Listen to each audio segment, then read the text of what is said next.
I'm going to the doctor for my hip and find out I have degenerative hip disease on both sides. So both my hips are going out. And the doctor told me, here's a bottle of pain pills, buy a cane and go sit on the couch. I'm going through a little bit of depression over, did I kill myself doing Thai boxing for this amount of time? And now I got nothing.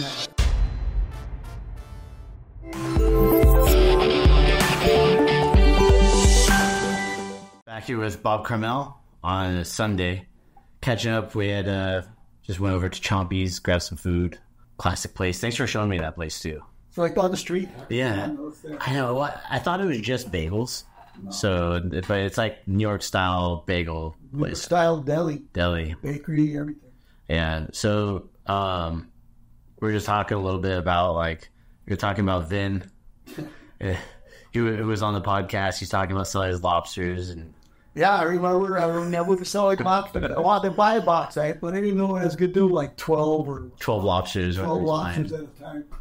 But I remember selling lobsters, and I think I told everybody in the gym, if you want lobsters, hit up Vin. Go support him. Support Vin's lobster business. So I know it's off the subject, but many, many moons ago when I was living in South Texas, we took a truckload of shrimp from Texas to Buffalo, New York, where I used to live. From Texas to New York? Yeah, we drove them up, all iced up and everything. I knew some guys with a shrimp boat, right? And we drove them up to Buffalo, New York, set up on the street corner, and we sold, I forget how many pounds of shrimp in one afternoon. And then stay at my mom's house and then drove back to Texas. Shit. Some shrimp. When was that? Let's see, I got out of college in 77, so and that'd be 78, 79. Shit. Man, you are old. Yeah. Last time we were on here, you were talking about how you ended up going to jail because you were got all your shit out of that gym that you were working at in Philadelphia, correct? Right. And you locked the guy up in the kidnapping, theft. Yeah, receiving stolen property. And everybody thought you were a gangster and you're a mean man because you were getting all these meals from the police officers and stuff like that in there. Almost hooked up with everybody. So we're about ready to move to Arizona. Yeah. So I've made a couple trips to Arizona. The construction for the Fairtex camp is underway. Plans are all approved. It's almost done. So it's time to pack it up into the car and drive to Arizona. So loaded everything up into my my Daytona. I had a Daytona Shelby back in those days. Loaded up all my stuff like the Beverly Hillbillies and headed to on top of the truck and everything. Not quite there, but headed to Arizona. And the wife was staying in Philadelphia for a little while longer, trying to finish selling the house off, and she was moved out later. So we drive down to Arizona. So I think the drive took me 3 days. And it was kind of cool because I lived on the East Coast. Mm-hmm. I had lived in Texas, but I didn't ever go in between all that stuff. So America's a beautiful country with a lot of neat stuff to see. Yeah, big country. For I think a lot of people that listen from Europe, Asia, I don't think they really kind of grasp Arizona, California, that's far. Arizona, Texas, much further. Arizona, New York, that's Philadelphia to Arizona is 1,600 miles, 1,800 miles. Yeah, that's driving all the way across Europe. Yeah, and it's not only just the long drive. You're going from East Coast, which is very green, and mountains with trees, and I call it jungle now, forest, to Arizona desert, which has stuff growing in it, but it's all cactus and shit like that, So it's kind of a lot of big change going on. And I don't know why I was so smart to do this in August, because August is kind of nice on the East Coast, but here in Arizona, it's hot as fuck. So halfway to Arizona, the air conditioner shits in my car. So where were you? I don't remember where it was. I was in Texas or something. So the air conditioning goes out, and so I got T-tops on the Daytona. What's T-tops? So you don't know what T-tops are? Well, maybe I do, but I don't know what they're called. So the glass windows on your roof come out, and you can put them in the trunk, and you're kind of like half convertible. Oh, yeah. Yes. So we take the T-tops off, and we're cruising, and it's not so bad. And I go through Sedona and come down into the valley, and now it's fucking like 112 degrees, 113 degrees, and it is like Africa hot. So I make it to Phoenix, and I'm living in a motel in Mesa, and we're finishing up stuff on the camp. So the camp is just about done. We ordered a bunch of equipment. We ordered 2 boxing rings. We ordered all this stuff, and we're going over the last minute plans and mapping out where we're putting the equipment and everything, and realize the gym is too small. The training area in the gym's too small. So like because you had the ring kind of in the center, right? The rings were in the center, yeah. And there wasn't enough floor space to do floor space and heavy bags. So we had to add on a few thousand square feet. When you say add on, is it like you built out the building more? Or? Yeah, we built out the building more. Shit. So just imagine a rectangle, and you got to add another rectangle to the rectangle. So we had to add on a whole section, and we set up this beautiful wooden beam to hang heavy bags on, and we could fit 2 boxing rings. We had overhead lighting to do shows in this facility. So the training area on one side, again, imagine a rectangle. 3 of those sides were glass walls with glass sliding doors that can open up, so it would be like open air training. The back wall was solid brick or whatever it is. I don't know. But that's the side that faced west. So when the sun sets in the afternoon, you got the brick wall blocking the blinding rays of the sun in Arizona in the summer. Not going into the ring. And what we did was, in that brick wall, we put 2 exhaust fans. Okay? So these 2 giant fans that went in reverse. So if you opened up the glass doors and turned this fan on, it would suck in cool air from the outside, pull it across the training area, and suck it out the back of the training area. So like almost like a wind tunnel, almost a wind tunnel. And I'll tell you about the wind tunnel, because we did make a wind tunnel. So we made these exhaust fans so they could be open air training, kind of like Thailand. Okay, but Arizona's hot, seriously hot, not different than Thailand. So, yeah, no humidity, just dry as hell. It's burning, Yeah.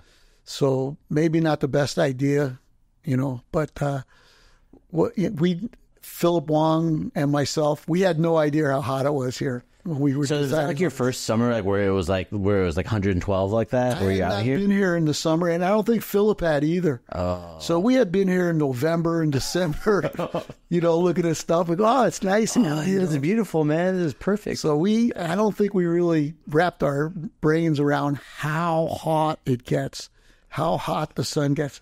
Like we talked about that movie where she's hanging onto the fence. Yeah, Terminator 2. Terminator 2, and she's just burning up. Yeah. That's the way it is outside right now. Yeah. It's like that right now outside. So anyway, so we had to expand it. We put those fans in, and we put swamp coolers in. If you don't know what a swamp cooler is, it's kind of like this recirculating air that goes through these filters that get water on them. So it's evaporative cooling. So the construction guys told us it's a good thing to do, and they do that in a lot of buildings here, but it works most of the year, but when it gets humid out, monsoon season, it doesn't work. It sucks. So we had to expand the gym. So we get the gym all expanded. We figured out the equipment. We have a cooling system set up. The dorm rooms had swamp coolers in them at the time. Oh. The only thing that had air conditioning was my office and Philip's office. Which was a big mistake, which we had to correct later. Yeah. So, and we got the kitchen set up. We got the jacuzzi set up. We got the sauna all ready to go. Now it's time to Thailand and go get the boys. I fly out to Bangkok, go back out to the Fairtex camp. And I think I'm out there for about 3 weeks, do a little training. We did some promotional stuff out there where we videoed everybody training and working, and Philip had a TV crew come out and video it all. They made a video, you're saying, that, like, of you where they made it seem like you were the trainer or something like that, right? Yeah, so they made me look like the trainer, which was okay, you know, and they made Ganyao act like a fighter, right? He was dying during this whole thing, but they made him keep going. And if you could hear what was going on in the background, because everybody's yelling, Ganyao, keep going, keep going. And I think I found footage of it. I'll give it to Jonathan later. Yeah. So we get out there, and we're getting everything ready to bring Ganyao, Bunkert, Saka Sam. I think just the 3 guys came out first. Okay. So we're getting ready to come back, and Philip was gone. Philip was in Arizona.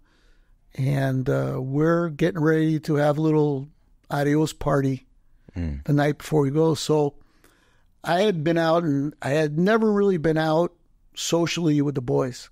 I mean, we've been out to dinner and stuff. Like fights and going out. Yeah, we've been out to sukiyaki and stuff like that. We used to go out to eat. But we never went out, like, partying with those guys, okay? So they take me to this nightclub restaurant thing that's like this bungalow. It's built in water, above water. You have to walk down this drawbridge to get into it. Yeah. And they got music, and they got food, and we got a big table full of all the Fairtex fighters and stuff. And they're showing me a good time, okay, which was a blast. So, you know, we're sitting there drinking and enjoying all the things there are to enjoy in Thailand. Yeah. I don't know what time it started, but about 2:30, 3 o'clock in the morning, Apide shows up. And all of a sudden the tone gets very serious, and those guys' wives are up on the road waiting for them because they're now all drunk as shit and are not spending their last moments at home with their wives. Yeah, they even have kids at the time too. Yeah, they had kids, family. So Appy Day was like the head trainer at Fairtex at the time. He was the head trainer. And just to give everybody context, who might be listening, it's Fairtex Bang Plee. They on moved over to Pattaya. They had boats for a while and stuff. So this is all in the Bangkok Bang Plee location too. So wives are over there. Yeah. So Appy Day is talking to them in Thai, and I have no idea what he's saying. But I think he said, hey, dudes, your old ladies are out here, and they're pissed off as shit because you're here drinking and partying and not home, and you guys have to fly out in 3 hours. You better get back to the camp and get in the cars.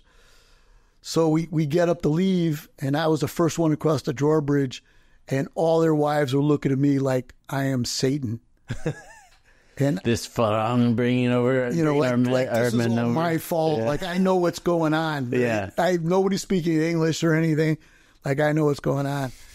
And then those guys come across, and you never saw the toughest guys in the world get so humbled by their wives. You know, it's almost like they were like their wives were grabbing them by their earlobe and pulling them into the car. And we get back to the camp just in enough time to throw a bucket of water over your head, throw your shit in a bag, and start heading to the airport because, you know, traffic in Thailand takes forever. And that's basically what we do. So this is back in the 90s, too, where travel is different. You couldn't check in online and do all that stuff. No online. No, you go in person. You got to do it for real. Yeah. And so we get to the airport. We're still drunk. I was still drunk. Boom Curb was drunk. Saka Sam, not so drunk. He doesn't drink really very much. Ganyao was a mess. Boom Curb was a mess. And somehow we get everybody herded up. We get on to our first flight. We fly to Tokyo. And it was the old Tokyo airport for you older guys. It was a horrible airport, one big circle hub. And we get there, and we're waiting for our flight to the States. And Boom Kurt starts getting sick. Like from being hungover, essentially. Like hungover, you know, no flight, sleep, no nothing. Yeah. And he goes into the men's room there and starts puking. But he just got no filter, and he's puking, and it's so loud you can hear him puking outside. And we're all kind of laughing. We're hysterical laughing, and you can hear him. And it's echoing through the whole airport. And everybody. A Japanese airport, nonetheless. Everybody's pretending like nothing's happening. Yeah. we're like laughing our asses off. And we finally get in a plane, and we fly to Arizona. And we get to Arizona, and Philip comes to pick the guys up. and they get their asses chewed out again by Philip because the wives have called him already and told him that they were out partying and stuff. And so they get their asses chewed out again. And we finally arrive at the camp, and here we are ready to put the place together. Mm. So, that's our first arrival into Arizona. It's all hungover, no sleep. Hot as shit. And everything for those guys is extremely different. They've never seen cactuses and, the way things look here. America. Yeah, how everything is. Not only it being desert place, but also just like being in the United States. Completely different culture from where they were at. We drive on the other side of the street, everything's... Different language, people look different, the laws are different. And there, because Bangkok was kind of on the sticks a little bit too, wasn't it? Yeah. It was very on the sticks. Yeah, because it was very much still like swamp. It wasn't as built up Bangkok like people know it today. Right. So it's a big change for them, obviously. And the camp back then, where we built it on off Chandler Boulevard, now it's busy. There's all kinds of stuff. The highway going past and everything. But when we built the camp there, it was fuck all out there. It was still desert. There was nothing out there. There was nothing. There was nothing. I hadn't lived there all my life, so I didn't know where anything was either. So we were all sort of out there in the middle of nowhere. And we had to put boxing rings together. We had to hang heavy bags. We had to, get the gym, physically ready to go. And the Thai guys, they fight good, they train good, and they're a lot of nice guys, but they're not big on work. They're not big on work. Like working like American style work, where you go in and you get shit done, start building. Yeah, I know what you mean. They're not big on that stuff, and it was hard because. They didn't speak English so good. I didn't speak Thai so good. So we can't just say, hey, go over there and take that over there, hang it up and make sure it's level. You kind of stay with them on it, And then they would just stop in the middle of everything and go cook lunch. I go, what the fuck? We're not going to get anything done.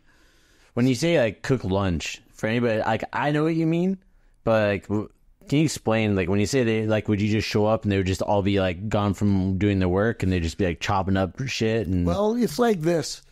I'd have them all doing something, putting a boxing ring together, and I'd go take a piss and come back, and they're gone. I go, where is everybody? I go back there in the kitchen. One of them's chopping up chicken. The other one's chopping up vegetables. Another one's frying stuff up. The other guy's making the sticky rice.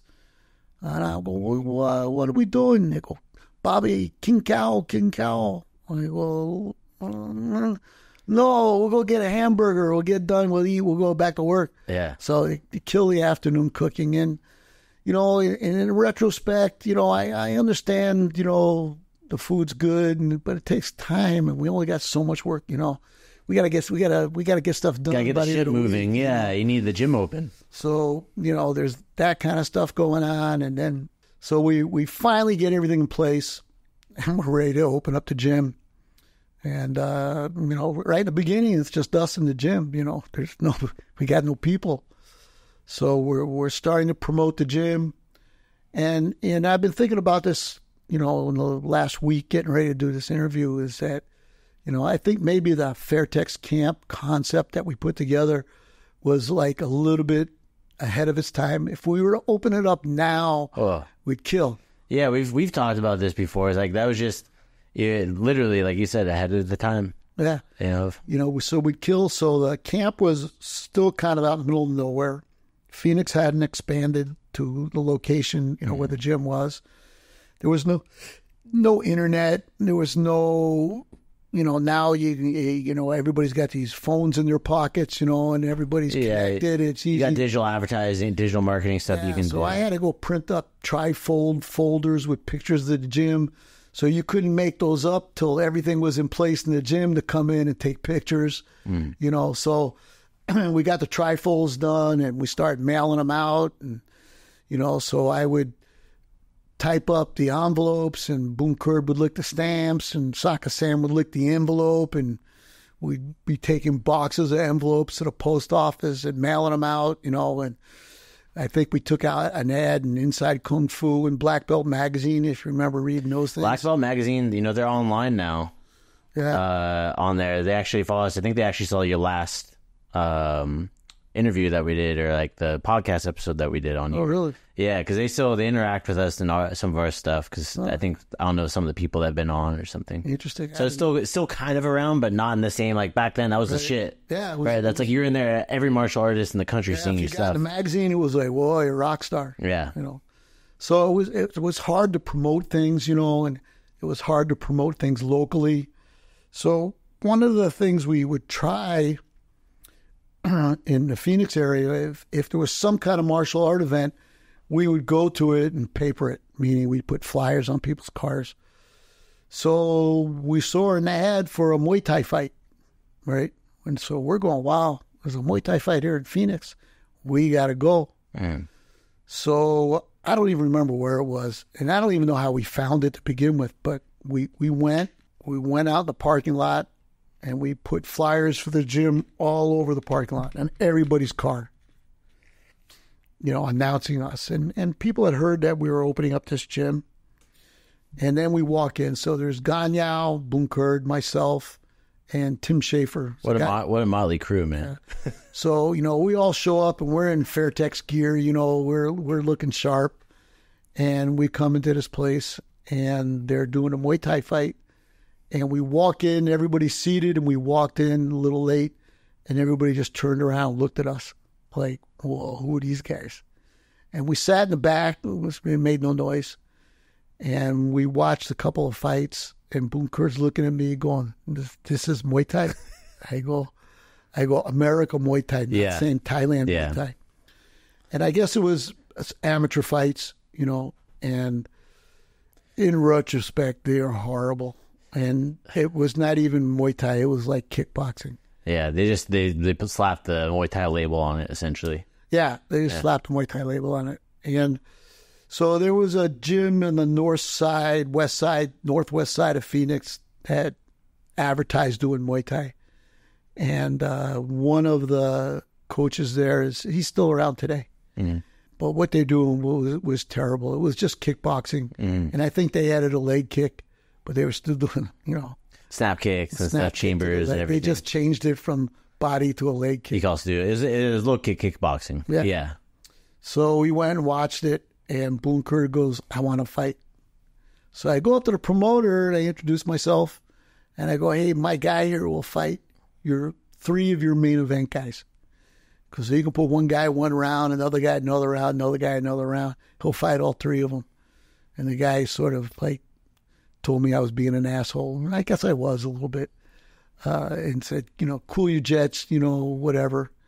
And we sat down, and they sort of became not friends of mine for 30 years. Mm-hmm. So that same group is still anti-us, and they're still kind of like latching on the Muay Thai, yet they're not Muay Thai, and they have no Muay Thai background. There's still a group of them here in Phoenix, doing their thing. Part of the martial arts community, but not like in Muay Thai sense. Yeah, not the Muay Thai community.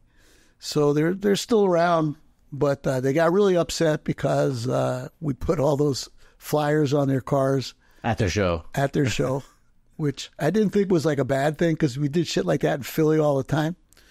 But out here they didn't appreciate it, so they got kind of upset. But we made our presence known, and it was kind of not such good fights. Mm. But from that gym, we pulled some guys. Mm. So we pulled some of their top guys. So Danny Brannon was in that group. Dan's gym. Jean-Claude Lier was in that group. And we pulled some of those guys to come down to Fairtex. And then it was a matter of, getting this gym up and running, which was really hard. We started selling equipment, which was going, but it was still hard. It still wasn't as easy as you can do it today. So, we had to ship stuff. So we'd get an order on the phone, or someone would mail us an order, and then we'd have to confirm it, wrap it up, go to the FedEx place and drop it off. And back then they didn't have FedEx places like now, where they got little stores all everywhere. Over the place. Yeah, you had to go to the warehouse. Yeah, it was like one big place you'd go to. So it was a lot of work. It was a lot of work. So it was a lot of hard work at the beginning at the camp there. Getting out equipment, trying to get new students in. We actually filmed a TV commercial, which did really well for us as far as bringing members in. When you say a TV commercial, is it stuff that was like broadcast locally, or is it national, or what was it? Local TV. Local. Yeah. People actually like saw and came in from it. Yeah, it's kind of funny if you could find it because Prem is in it as a little kid. Shit! So now he's a big time promoter and everything. Yeah. And he was like a little kid with his hands up with the tie shorts on. And his sisters were all in it. It was a lot of the Philip Wong's family in it. Yeah, that's a trip. I wonder if he has a copy of it somewhere. But it's got to be somewhere. It's got to be somewhere. Yeah. If anybody's out there and you're hearing this, you work in media. That was back. What year was this? 91? 93. 93? Yeah. Yeah. Come forward. Reach out. I just remember that commercial. That's a trip. Okay. Yeah. So as I recall, the Wong kids were all in it. So it was Prem and his three sisters. I think Philip had a Thai restaurant in Mesa at the time. Some of the waitresses were in the background. We're in there in the background, to make it work. And we finally got a group together, and we got some students, and we started going and doing some fights. And we became friends with Nick Blumgren in Las Vegas. Nick One Kick. Yeah. So he invited us to come out and do a demo at a show he was doing at the old Bailey's. And we went out there and we got lost driving there. It took us like 16 hours to drive there. So speaking of, just to throw it out there, Nick's still promoting fights today. Yeah. Which is crazy. Yeah. It's like you talk about this, like you told me this before. I'm like, dude, he's been at it that long. Yeah. That's crazy. So at Bailey's, did he always have him at like these casinos? I know I've seen him go in and out of casinos for shows. He was doing them at the Bailey's, which was kind of a neat, place. Especially back then too. Yeah. It was cool. And the boys would come out and they did an exhibition. I think it was Boomkurt and Saka Sam did like, technical sparring. Mm-hmm. And people just floored. Nobody had seen stuff like that before. So it did bring a lot of attention to us and we got seen. And then Nick was starting to do some fights, so we started bringing some guys out to Vegas to fight. And then Nick had a couple of guys who were fighting at a fairly high level, namely Lavelle Robinson. And he sent him out to us to train him. He was doing some K1 fights. And we started building up some fighters. And we had guys fighting out in Vegas, and we were cleaning up. People back then didn't have the concepts of training Muay Thai. They weren't doing heavy pad work. They weren't doing all the stuff we do. Yeah. People do, take for granted now. So we were walking through people. So there were some guys from California coming out, and most of them were still kickboxing guys. Yeah, but they wanted to figure out what the hell was going on, right? Yeah. They're like, hey, what is this thing we're hearing about? Well, it's just kickboxing with leg kicks, Yeah, we can do it. Oh, yeah. You forgot about the clinching part, Oh, shit. And so, we started going out to Vegas and doing fights. And we started doing some fights at the Fairtex camp. So we would do pro-ams. So we got the Boxing Commission to approve amateur and professional Muay Thai back then. So the USMTA was sanctioning the events, the overall sanctioning. The Boxing Commission was approving it. He would let the guys fight with elbows if everybody wanted to. They were very open to all this new stuff. And we would do pro-ams, and we would get fighters from all over the country. And we'd fly them out, because flying was cheap back in those days. And we'd have them stay at the camp. So we would tell them to bring a place to stay, yeah. So bring a sleeping bag, and we had big locker rooms with showers and everything. And everybody would stay at the camp. It was actually kind of a lot of fun. And they would fight, and we'd do pro fights and amateur fights. And we had a hotel, a motel, sort of 2 blocks down. So if we needed more rooms, or we put the pro guys in hotel rooms, the amateurs all stayed at the camp. And we would bring guys from all over the country, but they're mostly TBA guys, guys from the Thai Boxing Association, Chai students, because that's who I was affiliated with, and that's who my Rolodex was full of. Yeah, and you were like talking about last time being at the Thai camp they had, and like bringing out this whole blueprint of this camp. Yeah, so at Chai's camp in Oregon, the second one, not the first one, the second one, we brought out blueprints of the camp and showed it to everybody, and they were all excited. And back then I had like a Rolodex. I actually had a Rolodex. Actually, physical Rolodex. Physical thing. For anybody that doesn't know what that is, it's basically a tray that has like everybody's contact information, your fax number back then, right? If you had a beeper, I don't know if beepers are on that page. Before beepers. Before beepers. So it was like fax, phone number, office, work, and their address. And I think things, I don't know, maybe better, maybe not. I don't know. But I used to have a little phone book that I carried with me when I traveled. And any city I went to, you knew guys in that city, and you could call them and say, hey, I'm at the airport, let's hook up, we'll go eat. Yeah. Now it's like, you just text everybody. Just message them, hey, I'm in town. Yeah. I don't know, it was a little different. I don't know whether worse, better, I don't know. But, you knew, but you had to physically, book that you carry. Hey, who's in Las Vegas? Right. Oh, who's in Los Angeles? So we started doing fights in Phoenix, and then we were fighting for Nick in Las Vegas, and we started doing shows, and it was going well. And then we had a promoter in Phoenix that was sort of a spin-off of that group that we went to when we put flyers on our cards. And they were doing, back then it was either kickboxing, international rules, or international, they would add leg kick, international rules. Yeah, low kick kickboxing. Yeah. Yeah, so we do some shows, a bunch of shows like that. They're wearing the pants still? No. And shorts. Maybe somebody was wearing pants, but they were starting to wear shorts. So it was starting to kind of grow, But I think bringing the pro fights in, so we would bring a team from England in to fight Bunkerd and Saka Sam, and then we'd bring some guys I think we brought some guys from Ireland in to fight. And they were the same guys that I brought from Philadelphia too. So and that connection was from the USMTA, which was the British Thai Boxing Council back then.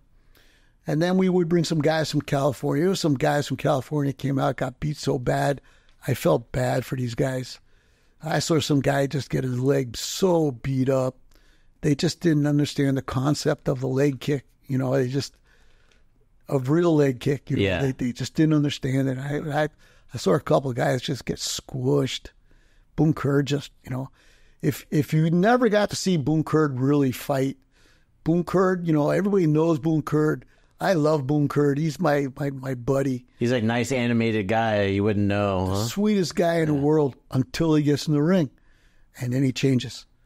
And I've seen him do stuff to people that was just mean, Like what? He put a guy up against the ropes and hit him with combinations and stuff, and the guy be up against the ropes, about ready to get knocked out. And then Bunkerd back off. Let the guy live again.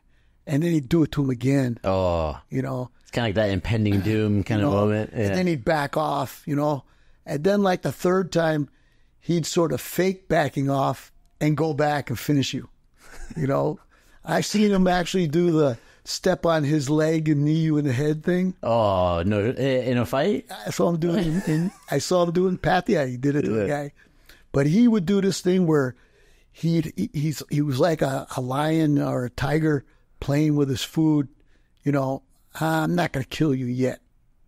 Maybe next time. And then he'd come in and batter you again, back off. Batter you again, back off. Batter you again. Just lean away a little bit so you felt like he backed off again, and you'd go, I can breathe. And boom. Boom. Come back in and just crush you. And he would change. When he came to corners, he was like possessed. It was like scary, And then as soon as it was over, a big smile on his face, and we're all friends again. Yeah, it's all great. I saw him knock a guy out. He did a boxing fight here. And we kind of knew the guy. We had trained with him a little bit. But it was a boxing fight. We both getting paid. And he knocked the guy out and caught him before he hit the mat. No shit. What did he hit him with, like a hook or something? And just going down? I don't remember what he hit him with, but he hit him.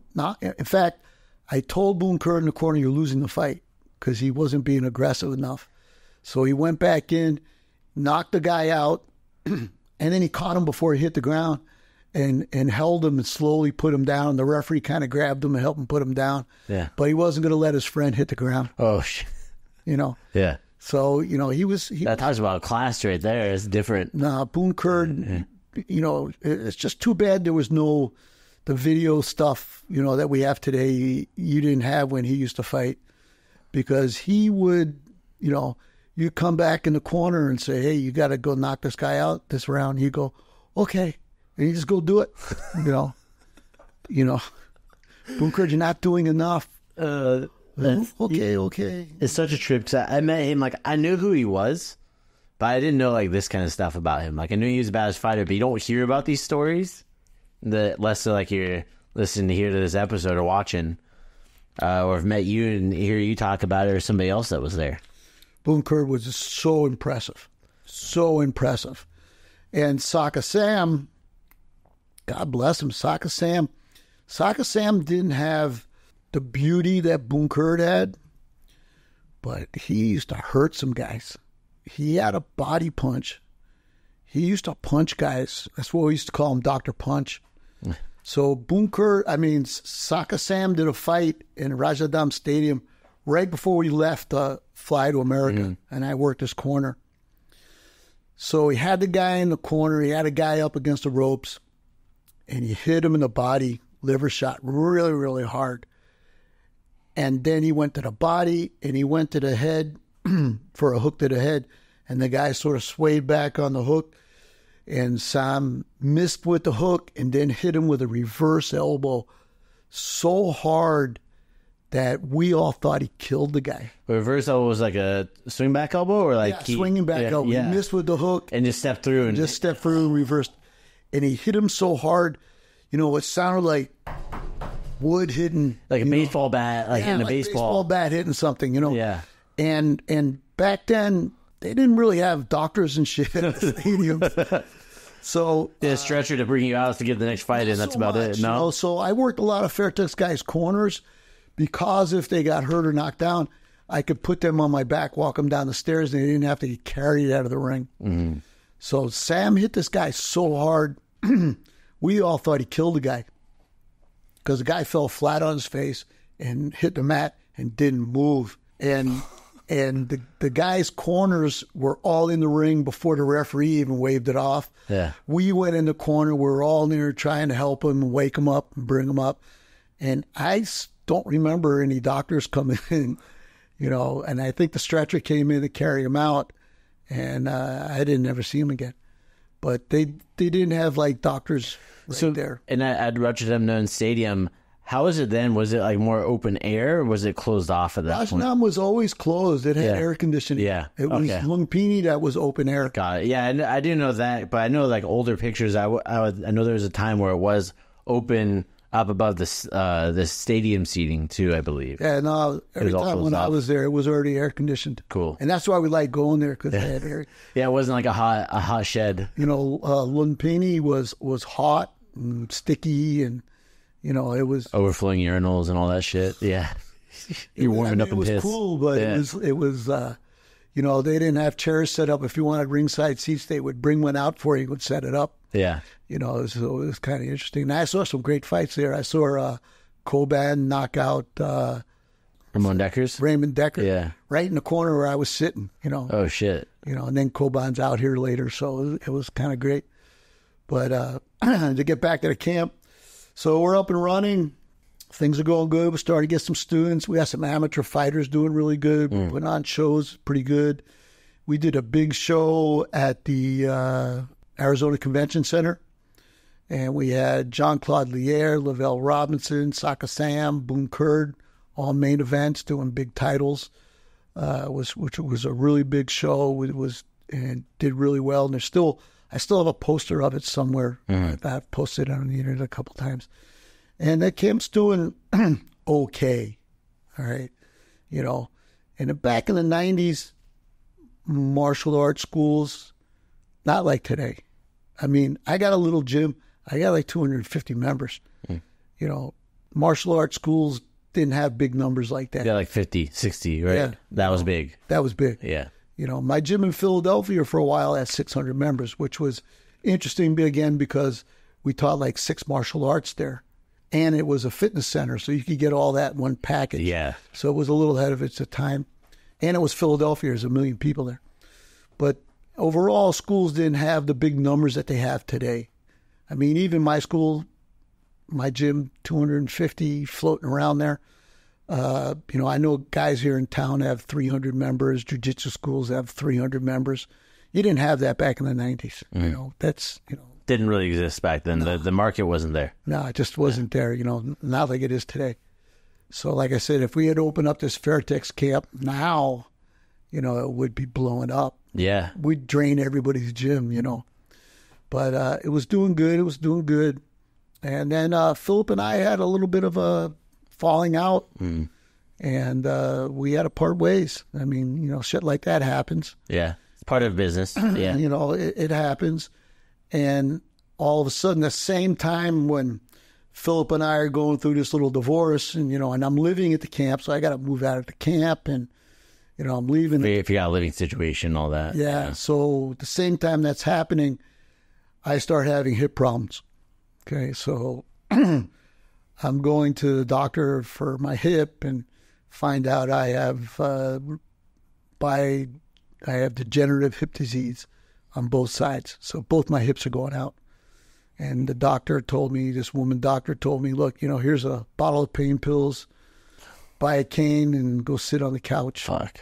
And I'm going through a little bit of depression over, did I kill myself doing Thai boxing for this amount of time, and now I got nothing. I got you're not gonna be at the camp anymore and stuff. And I'm out of the camp, and I'm having pain just walking now, and so I'm getting a little depressed, and going through all this shit, and I ended up going through a divorce, and I had to finish going to Philadelphia, all my kidnapping charges and everything, So. Were you having to go back there to Philadelphia for court and everything? I did, I think 3 times. Well, with the camp running and everything. With the camp running and everything, So I'm a little, depressed, a little bitter, and the camp was still running for a little bit, a while after that, for right? A little bit. Yeah.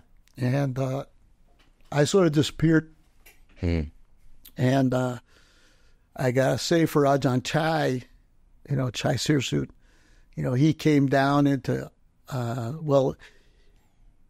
we sort of got disconnected and we weren't communicating anymore. And Ajahn Chai and I were very close for years. And I disappeared and nobody heard from me. And he was a bit upset. And, he knew what he heard from Philip. And I think he came out and did a seminar at the camp, actually looking for me.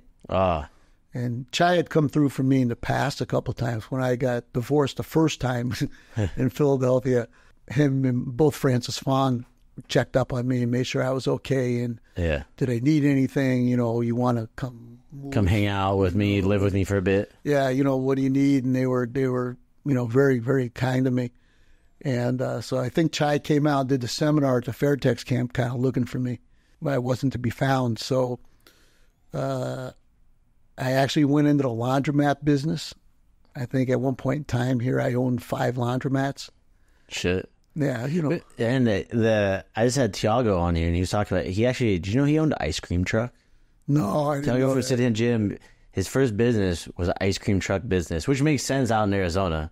That shit sells. People need to do laundry. They do. Yeah, so how many laundromats did you end up at? I think I owned at one time 5. Shit. And they were all around the ASU area, so, it was all popular for the university. Yeah, because there were a lot of rented homes and stuff. So, but at the same time, some of my students from Fairtex were out teaching in some places, started doing some classes. Doing their own little program. And MMA was starting to pick up, so some of them were teaching in MMA gyms. Because this was early 90s, UFC, right? It started blowing up. Yeah. And the MMA scene in Arizona started to blow up. So Edwin Dweeves actually opened up a little gym in Tempe. And one of my guys, Mr. Chino, was in there teaching. So I'd go in every now and then and help, and, I wasn't 100% there, but I would go in once in a while. So deal with your hips too, yeah? My hips were hurting. It hurt to walk. And I changed doctors. And this doctor was an athlete, was a marathon cyclist. He said, well, look, you need to get new hips, but you're too young to get them yet. He goes, just do whatever the fuck you want to do. And when the pain gets too bad and you can't handle it anymore, we'll swap you out. So I started kayaking. So, the water's nice and I needed something to do. And I started doing whitewater kayaking. And I started doing, class 3, class 4, because I guess I'm sort of competitive in nature. So, I'm... Something, yeah, fill that void. So I'm like killing people on water and trying to kill myself on rivers. I found another style of kayaking, which is surf skis, which are these really long ocean racing boats. But they were something that I could go out on the lakes here and do by myself. Whitewater, you got to have a group of people. You got to work as a team. So the surf ski, I could go out on the lakes that we have here and put in some miles and get that kind of cardio in and endurance work, even though I couldn't walk very good. Yeah. In fact, my right foot at one point was turned out almost 45 degrees.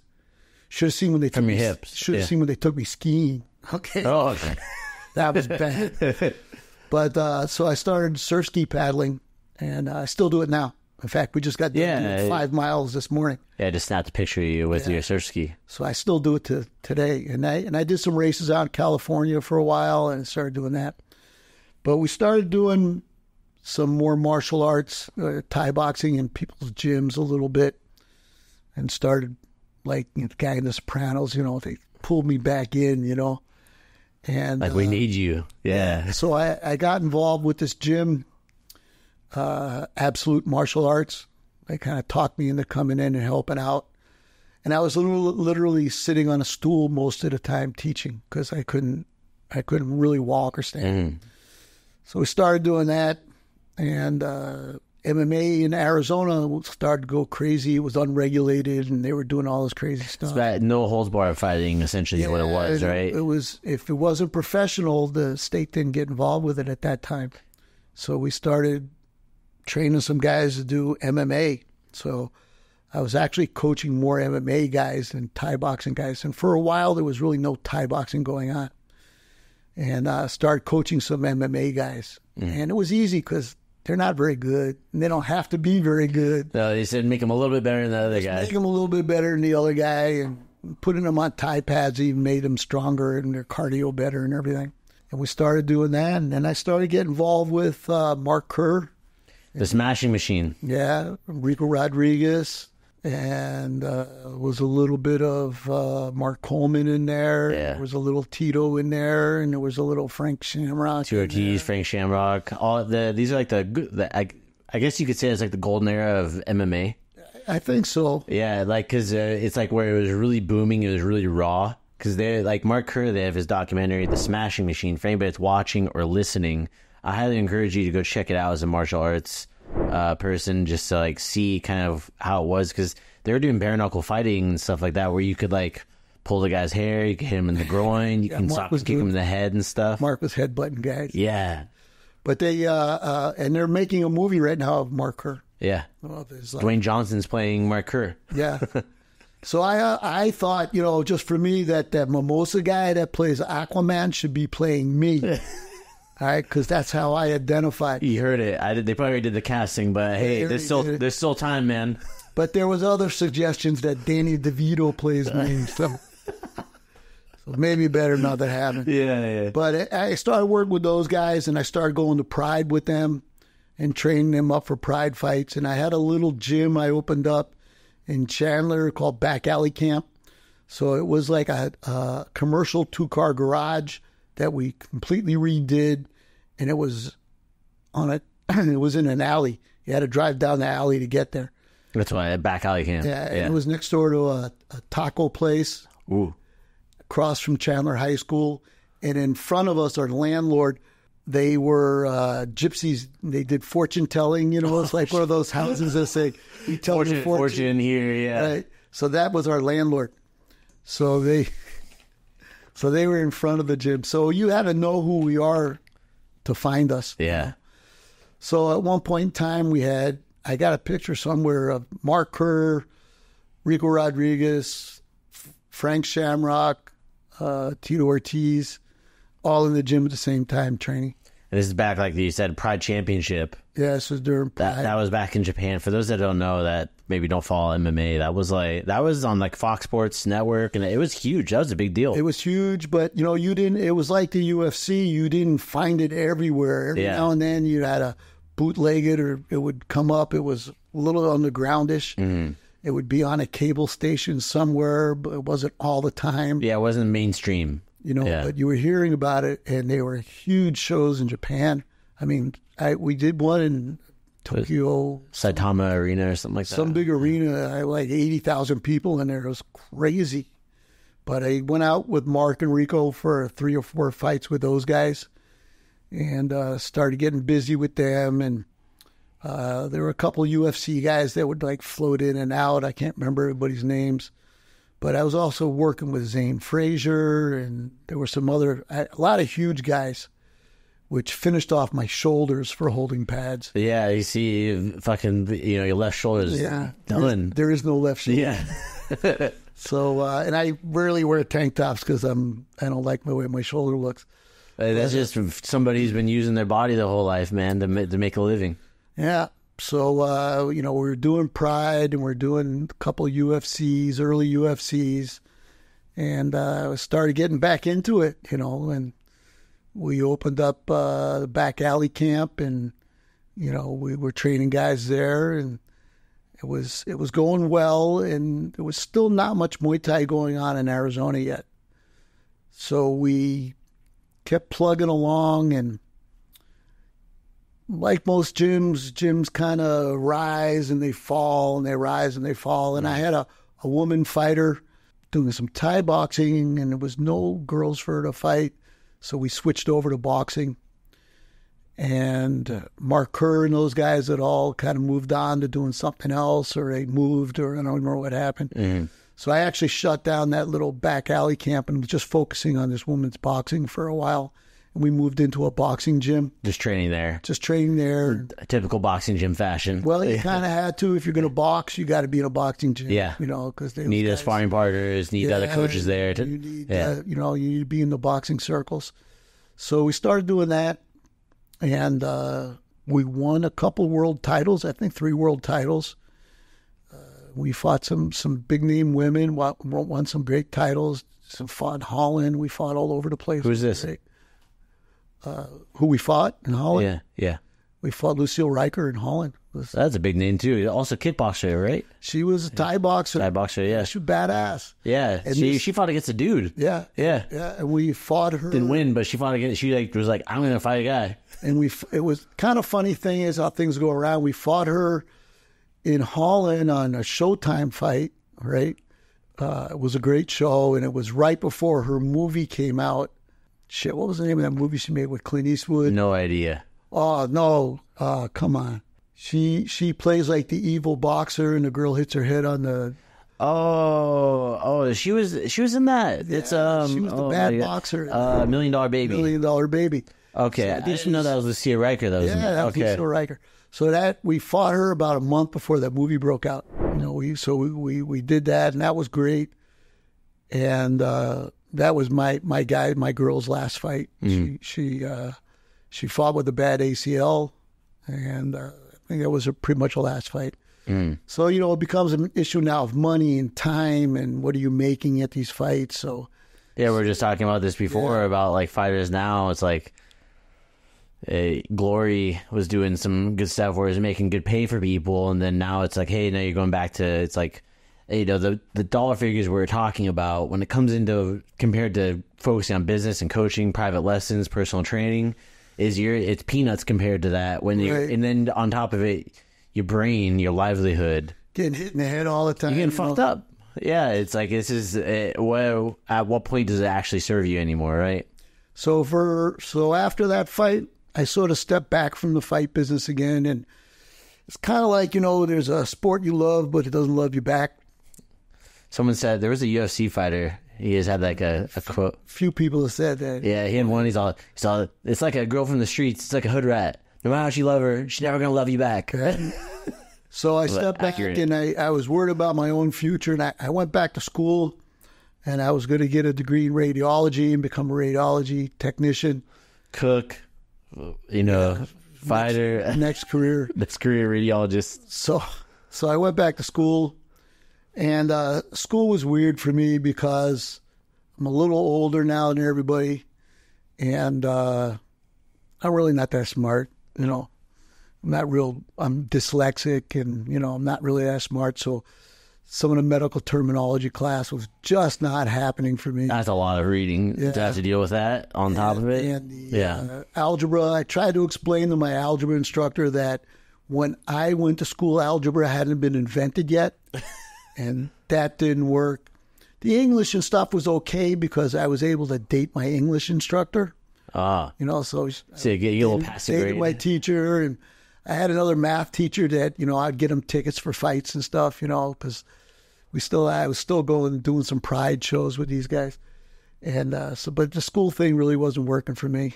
You know, kind of, luckily one of my students was starting a sports supplement business.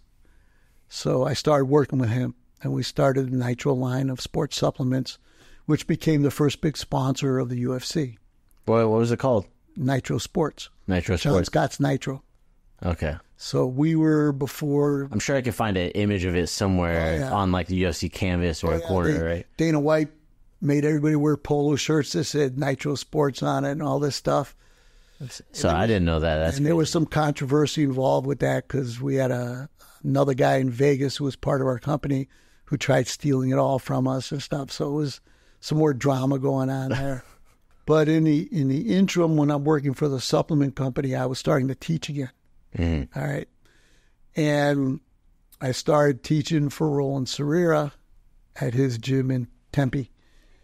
And he was putting on Rage in the Cage, which was an MMA show here in Arizona that really went on for a long time. So he said, Bob, let's try and do a Muay Thai fight. Okay, that's not what he said. He said, let's do a Muay Thai fight, because he could never say Muay Thai.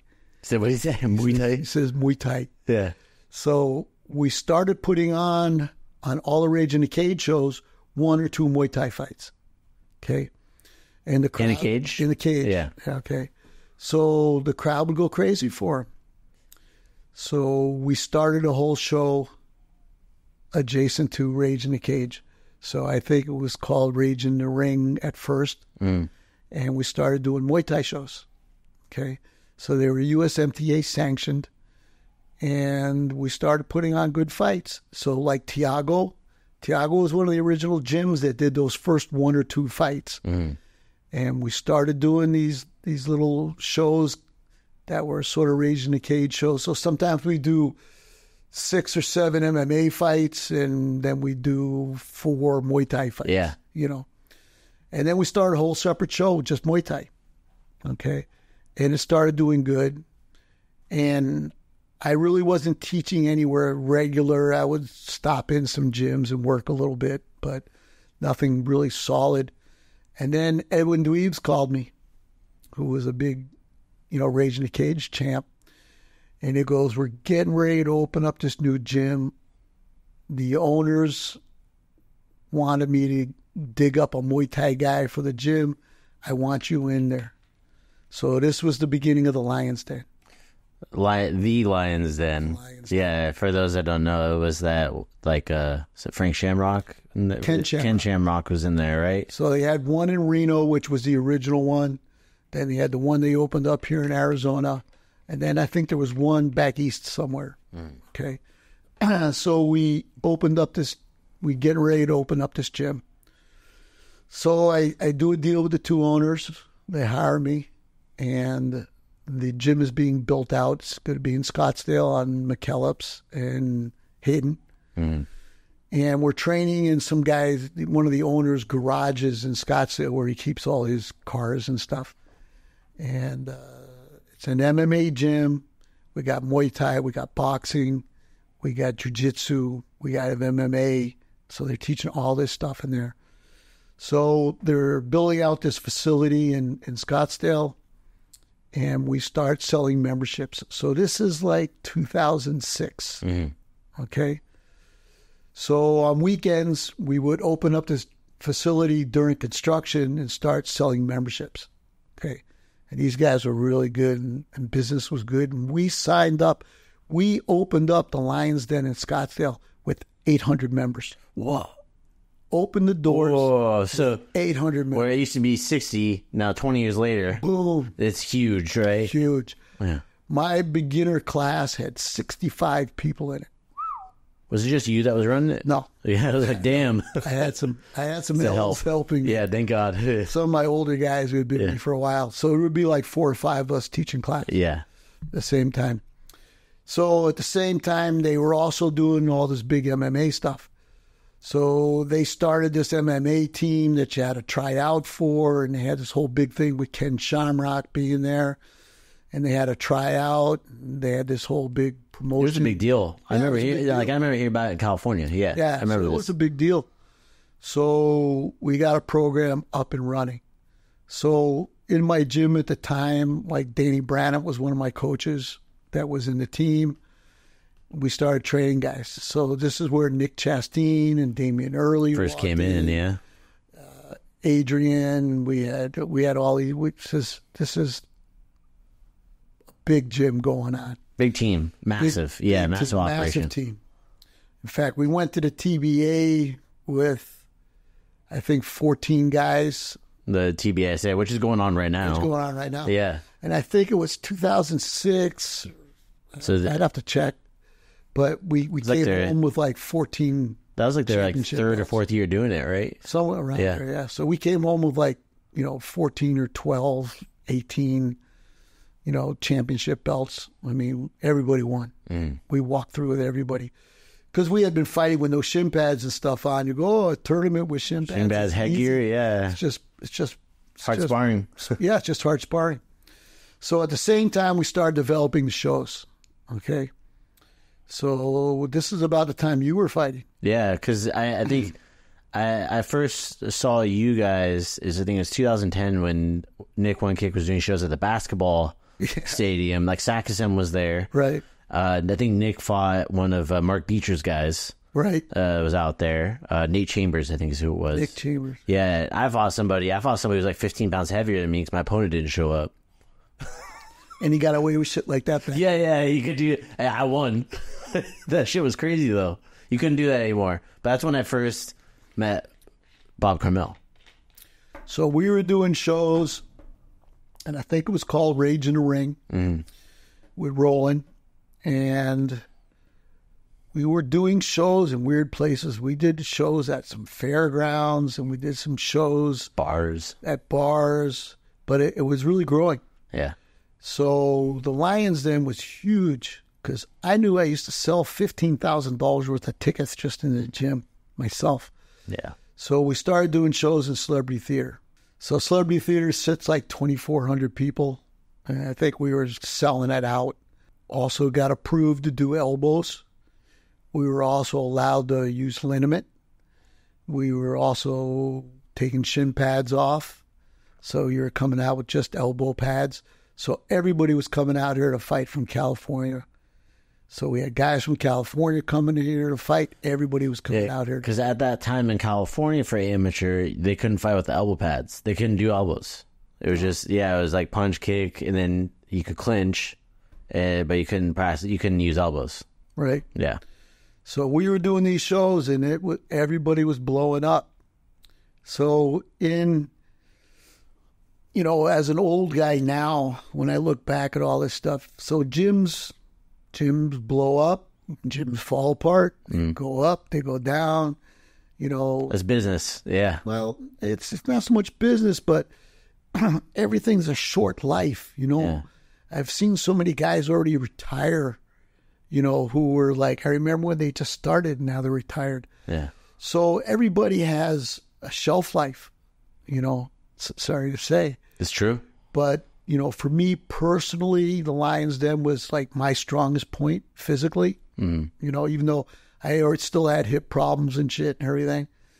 But I didn't care. I just pushed through everything. But, that's when I had my strongest team. Yeah. That was my strongest group of guys. So, we were killing it, and we were having fights and selling out that place. And we would have And you guys are going out to Toddy's in Vegas and stuff too. We're going out. I fought against you guys, Sean, and Danny Brandt was cornering. Like, so that's like, and I didn't, at the same time, we were put on these big shows. Jason Andrada was working for Toddy, and they were putting on these little smoker things, which I think is Rising Star is what they called it. Would be illegal now, maybe, but but back then it was just like, okay, but he would do one every month, and you could go out there and get fights every month, and we would be going out there for fights, and then we were doing these, rage in the ring fights, and they were all doing great numbers, and we were getting a lot of fights in. And it was going great. It was probably, even though I think this year, 2024, is actually our best year overall for fights in the state of Arizona ever. But those fights were huge. Yeah, they were different. Huge. Yeah, especially for that time. Yeah, they were huge. We would have guys from Oakland down, guys from San Francisco. Everybody was coming here to fight because you couldn't fight in California. Yeah. So it was big name coaches, guys who are now pros, guys who are now were amateurs, became pros and have retired. Yourself. If I was not so old and feeble, I would remember more names. But there's quite a bit because I have a lot of friends who are fighting out here. That I think like fought against like Damian Nick. They fought against like you had like you had a fighter Josh Pickethall. Yeah, he fought against the Monk Yi Long. Yeah, knocked him out. I had two guys knock the Monk out. Knock out Yi Long, the Monk, the one that fought. It's funny because I remember when they were building up him to fight Wakao, like, this guy's been knocked out by two amateurs in the U.S. Yeah, so, So why did Bukal lose? Well, yeah, right? Sure, he got a bonus. So let's go just to wrap it up. Like, when you look at Muay Thai now in the state of Arizona, and Southwest region, really, from back then, the development of the coaches, the programs, the market, you seen it's gotten bigger or it improved? Yeah. Everything is so great now. If in 1988 to what we have now is just massive. It's just massive. First off, the numbers of people doing this stuff now. There's more people in the world doing martial arts now than ever in the history of the world. Okay. And in Arizona, and there was like an FBI report that came out and said there's more per capita trained martial art people floating around Arizona than any other state in the United States. No shit. Yeah. Well, okay, now this is making more sense now about everything here.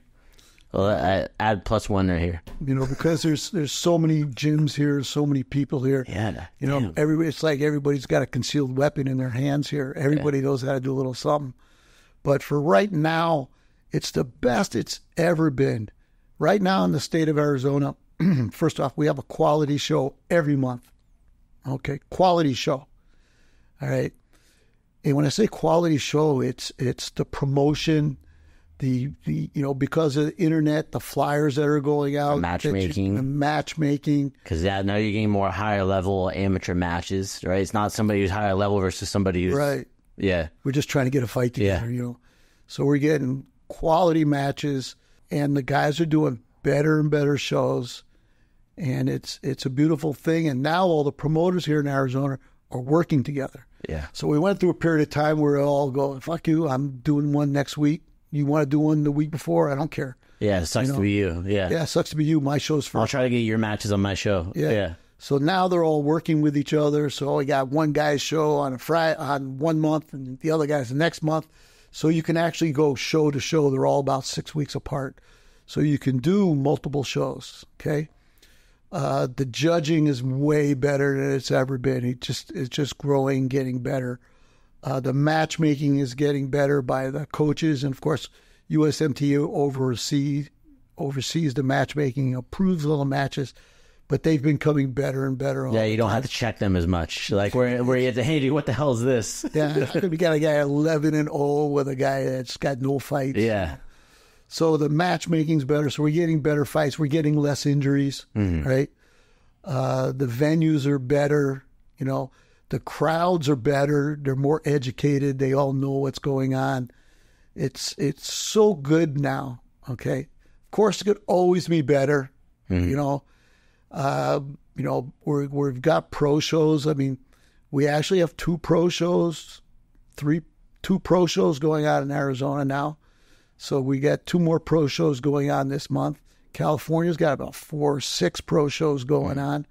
So, you know, people are crying there's no pro shows. There are pro shows. Yeah. You know, and the state of the sport is just better than it's ever. Look, we're sitting here on a Sunday doing this stupid podcast talking about Muay Thai. Yeah. Nobody else did that before. No, I never would have done this before. No, this is, you told me when I first met you that, oh, you're going to be hanging out in a room with this guy in Scottsdale, Arizona in 2024. Yeah. No, I'd be like, what the fuck are you talking about, dude? Talking about the history of the sport and how it developed.